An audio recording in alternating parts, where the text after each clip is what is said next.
Our fourth presentation is About Simulating the Act of Drinking a Soda by Will Brierly.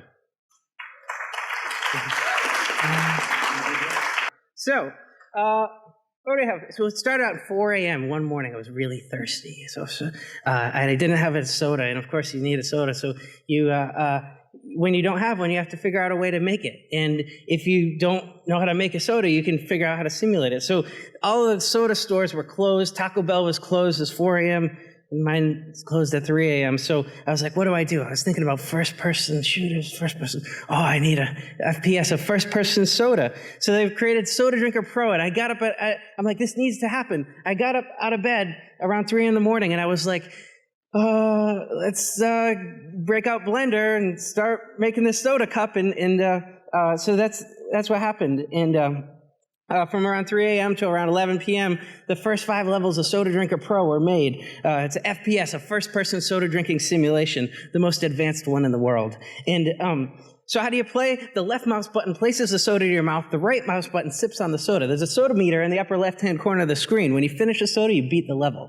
And there's over 100 levels. But at this time, there was 5. And I made, you can in the park, in the beach, the weird room, castle, all sorts of stuff. So I just shared this with a few of my friends, and I never really did anything with it.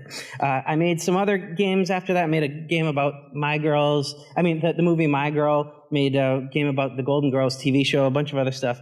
And I was showing this game called Me and You at a music festival in Providence. It was at an Inter-WK show. And I met this nice fellow who was like, I run a soda club, and I was like, I made a soda game once. And this was about 6 years ago. And like about a year later, he got in touch with me, and he was like, are you the guy who made the soda thing? I think we talked for like 5 minutes at this festival. I'm like, yeah. He's like, I'm having a soda festival. Can you show your game at it? And I'm like, yes, that sounds amazing. So I found all the files to the game, and it was on I was collecting computers on Craigslist for like $30 because it's kind of fun to do. And I found all the old assets and rebuilt it, and brought it to the Soda Social, which is there's a fantastic soda drinking festival in Providence, Rhode Island. There was soda poetry, soda movies, soda video games, and soda. And we showed it to people, and it ended up from there. Things, it started to resonate with people. Things got really wacky. The next day, it was on the front page of Mashable, Wall Street Journal.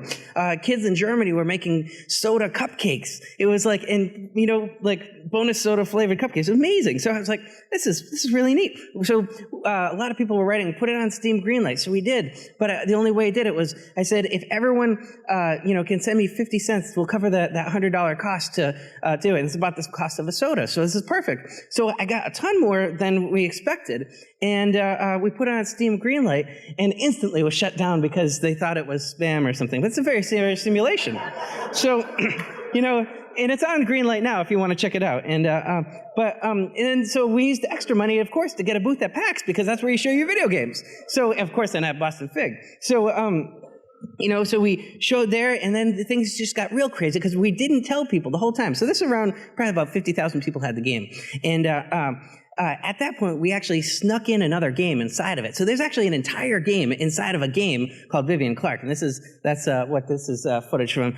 And so you can only access it through a secret passage inside a soda drinker. We even did a Kickstarter for it. But actually, the Kickstarter failed. We learned some stuff from it that needed to be better in the game, and things that when that happens, you just got to figure out what to do next. I still wanted to make the game. I still love it. And, so we kept on working on it until November 2nd came, Soda Saturday, and where we showed full Oculus Rift support for it.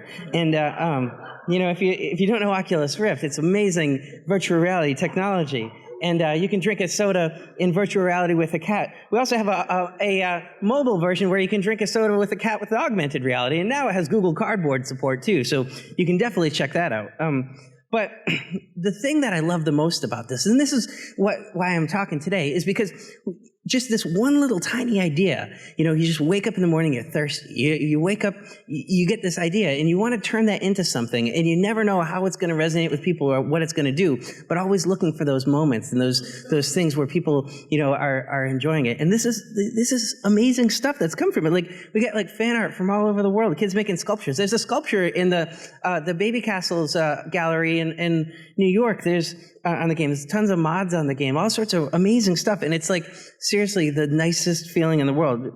We brought out PAX Soda cosplayers. They rule. It's just amazing. And this leads to like the really, really cool part about it. It's actually coming out for Xbox One, which is like completely insane. So it's the coolest thing in the world. And the main idea behind this is the people who would be into this sort of thing and that understand what this is really about are the people that I want to be around. Like, these are, if you get it and you like it, chances are it's fun people, and everyone I've met here and everywhere else is just fantastic. It's like that's what it's about. I mean, what is this really? It's having fun. It's figuring out, finding your own fun that you bring to the game, and it's something to think about in all of the games. And as far as like, all you do in this game is you walk around and you drink a soda. That's it. There's no enemies in it. You can't die. There are no you can slowly fall off of things that you can't get back onto.